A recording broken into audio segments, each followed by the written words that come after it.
Anthu ambiri ndakhala ndikufotokozerani kawirikawiri kunena kuti banja si chinthu chophweka kwambiri, banja ndi chinthu chovuta, ndipo banja ndi lodula kwambiri, ndipo banja si la anthu mphwemphwa ya anthu, limafunika anthu okhwima m'maganizo, komanso anthu amakobidi komanso ndakhaso ndikufotokozerani ubwino wa mahule, komano ambiri mmatsutsa kwambiri kumatukwana aja ndeno lero ndakubweretserani Mr. Jokes kuti akufotokozereni kuti banja ndilovuta bwanji, ndipo ubwino wa anthu amenewa amahule amenewa ndi wotani kwenikweni. Ndiye Mr. Jokes tafotokozereni anthuwa kuti amvetsetse bwinobwino. Mr. Jokes. Anthu ambiri amadana ndi hule, amanena kuti hule siwabwino, hule amanonga ndrama, ndi chifukwa chake anthu amakwatira. Koma ine ndikunena kuti bola hule, chifukwa hule amakuuzira tu straightforward. Ngati mukundifuna ine mundipasa 5,000 kwacha, iweyo ukangompasa 5,000 imene wakuuza mwathana, hule satenga nambala. Hule akadwala amapita ku chipatala yekha, hule zovala amagula yekha, hule zakudya amagula yekha.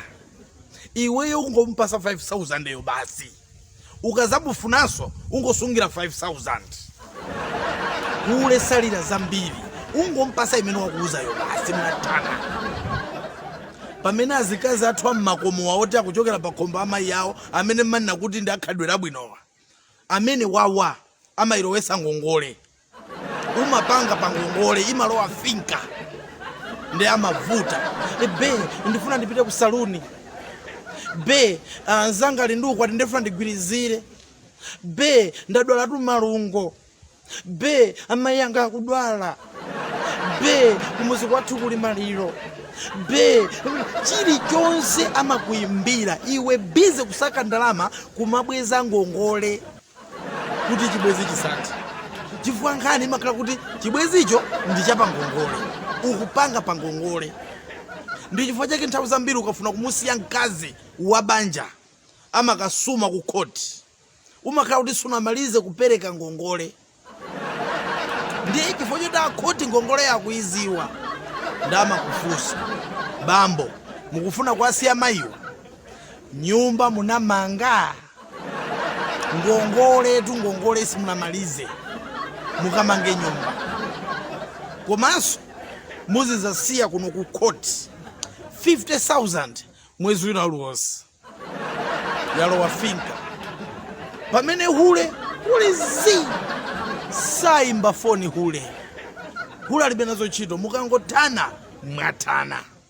Zimangosiyana kuti huleyo ndi chimbuzi cha site,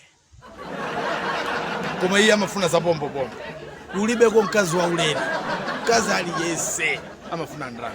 Andi awamkwa ammakomowa ochoka mmakomo mwa amayi yawowa ndi odula kwambiri kusiyananso ndi hule, fwa hule ndi pombopombo mwathana. Koma uyu ndiye umalipira athu. Be ine ndifuna bando, be foni yanga yasweka, be ine ndifuna ndipange mwakuti. Iwe kumangolipira finka yosatha. Ndimangokuonani mukamafusira athu. Kufusira mkazi kuli ngati kusegula akaunti yomuzisiyako ndalama koma suzazichosako. Zimangolowa.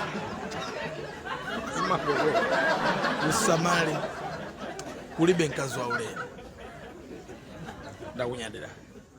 Thank you Mr. Jokes. I think anthu mwamvetsetsa pamenepo, ndiye mukamaliyamba banja pafunika kumaganiza kawiri katatu, komanso mukamapitaso kwa mahuleso muziziwaso kuti kodi anthuwa ndofunikira bwanji. Zikomo kwambiri. Thanks for listening.